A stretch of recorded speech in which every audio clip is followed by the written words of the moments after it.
The AN-8 was one of high-wing design, so the wing tanks and fuel lines had not come in contact with the ground, preventing fire or explosion.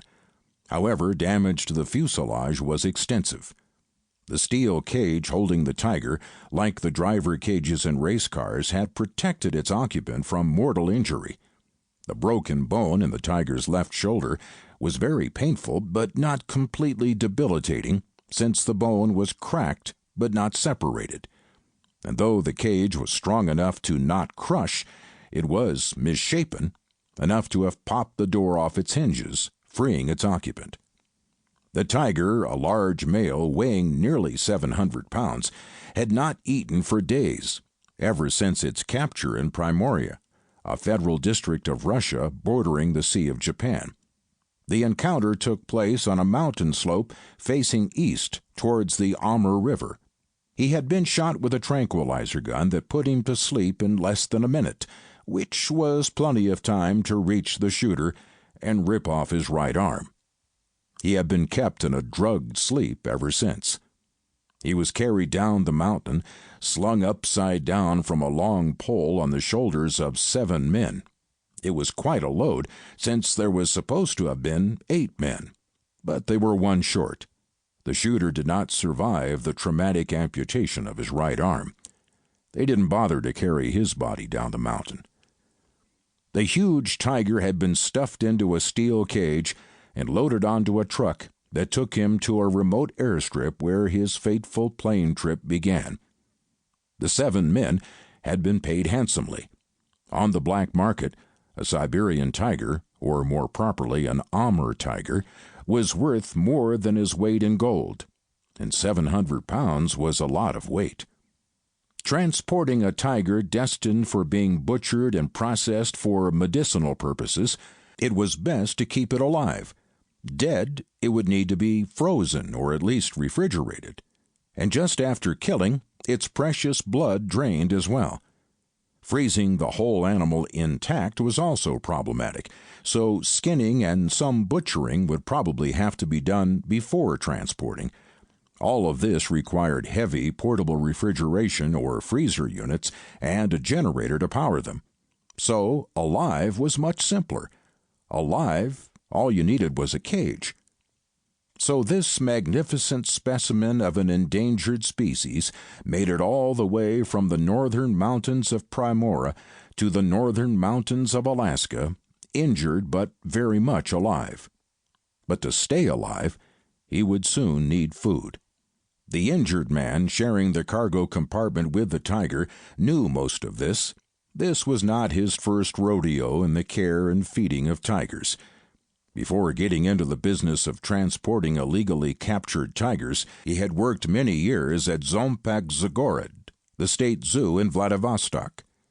Many times he had watched hungry tigers being fed in captivity, since he was the one doing the feeding. He had even participated in expeditions to capture tigers in the wild, where he had seen them kill their natural prey and feed. What he had learned from all that experience is that Amur tigers can easily kill animals much larger than a human, especially an injured human. What he also knew was that tigers did not kill just for the sake of killing. The purpose of killing was to render their prey immobile. Killing was not necessary for that purpose. The man knew this because he had seen a tiger break the neck of a Siberian elk and begin to feed while the animal was still alive. A tiger doesn't care if its meal is alive or dead, so long as it wasn't moving. That's all that mattered, and this was the injured man's greatest fear. He knew he was going to die. That was a certainty. He could die of his injuries, he could die of exposure, or he could die becoming a meal for the tiger. If it was the third option, he very much wanted the tiger to kill him before he began eating him. But why would he? It wasn't necessary. The man was pinned in the wreckage with 2 broken legs. He wasn't going anywhere. Even so, for a minute or two, the man began to have a glimmer of hope. The tiger was still very groggy from the last tranquilizer shot, and at the moment didn't seem to show much interest in him. And then there was the man's belief, based on all his reading on the subject, that tigers aren't born man-eaters and don't become one without a good reason. Usually that reason was they were injured or perhaps infirm due to old age and could no longer catch their normal prey. And even if that was true, a tiger wouldn't turn to man-eating until it had first failed numerous times to secure its regular prey. Then, driven by hunger, and presented with an opportunity, it might discover that human flesh was easily obtained and was a reasonable food source substitute. A half hour had passed since the crash, and the cold was beginning to have its effect. It was late fall, and the nighttime temperatures were below freezing on the valley floor.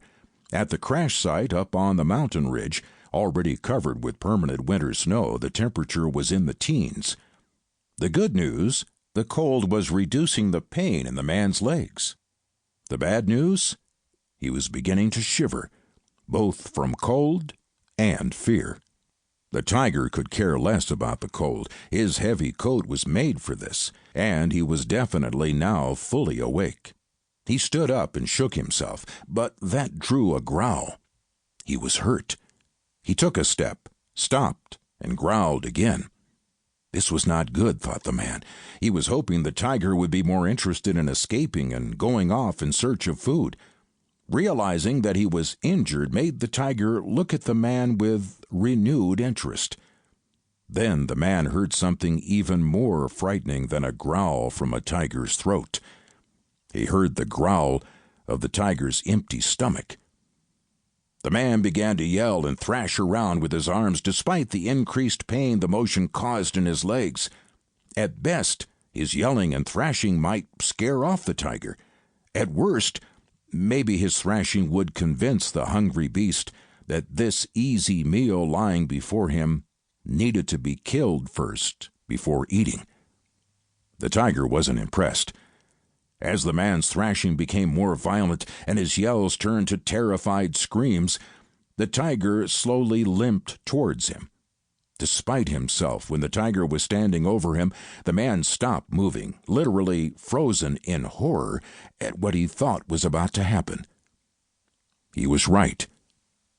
The tiger grabbed the man's trousers in his teeth and effortlessly ripped them away, exposing bare buttocks and thighs. With a flip of his massive head, he tossed the torn cloth aside.